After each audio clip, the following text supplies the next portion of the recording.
5,000 రూపాయలు హాస్పిటల్కి ఇచ్చారు. చేరి అడిగాను. అలాగే తర్వాత మా సుధామాధవ్ గారు మీరు డొనేట్ చేస్తున్నారు, ఆల్రెడీ మీకు చేరున్నాయి.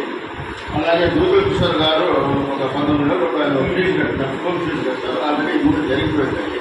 కాకపోతే ఇప్పుడు అనురూపంగా కొంతమంది మన కార్యకర్తలు మనం ఇచ్చేదానికి ముందుకు వచ్చి ఆర్థిక సహాయం చేశారు. వరుసగా వాళ్ళ పేరు చదువుతాను, లాస్ట్లో మీరు అందరూ ఇచ్చే అనుభవం కోరుతున్నాను. దీంట్లో మనకి ఏమంటున్నా చిట్టమూరు ప్రవీణ్ కుమార్ రెడ్డి గారు ఒక 20,000 రూపాయలు ఆర్థిక సహాయం అందజేశారు. అలాగే దేవులపాటి అజయ్ కుమార్ గారు ఒక 23,000 రూపాయలు అందజేశారు. దాని తర్వాత కాపు మురళీరెడ్డి గారు లాయర్ గారు ఒక 12,000 రూపాయలు ఆర్థిక సహాయం అందజేశారు. తర్వాత మార్కెట్ సురేష్ గారు ఒక 10,000 రూపాయలు ఆర్థిక సహాయం అందజేశారు. తర్వాత లాయర్ శ్రీరామ్ గారు శ్రీరామ్ గారు 10,000 రూపాయలు ఆర్థిక సహాయం అందజేశారు. అదేవిధంగా దాసరి పోలయ్య గారు ఒక 5,000 రూపాయలు ఆర్థిక సహాయం అందజేశారు. తర్వాత షేక్ కరీం గారు ఒక 5,000 రూపాయలు ఆర్థిక సహాయం అందజేశారు. తర్వాత పత్ర శ్రీకాంత్ ఆయన రాలేదో కారణం వల్ల కోసం పనులు వస్తుంది, ఆయన కూడా ఒక 5,000 రూపాయలు ఆర్థిక సహాయం అందజేశారు.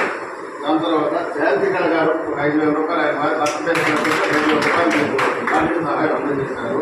తర్వాత మా మనోజ్ ఒక 5,000 రూపాయలు మనోజ్ ఫ్రెండ్ ద్వారా ఏం పేరు సిహెచ్ సంతోష్ ద్వారా ఒక 10,000 రూపాయలు మనోజ్ అందజేశారు. అలాగే యువనం సురేష్ బాబు ఒక 2,000 రూపాయలు అందజేశారు. యువనం సురేష్ బాబు ఒక 2,000 రూపాయలు అందజేశారు. తర్వాత ఇంకొక ఆయన కృష్ణమోహన్ రెడ్డి అని ఆయన రాలేదు ఏదో కారణం వల్ల ఆయన కూడా ఒక 2,000 రూపాయలు అందజేశారు. అలాగే వెంకటగిరిలో రాధమ్మ అనే ఆవిడ ఒక 1,000 రూపాయలు అందజేశారు.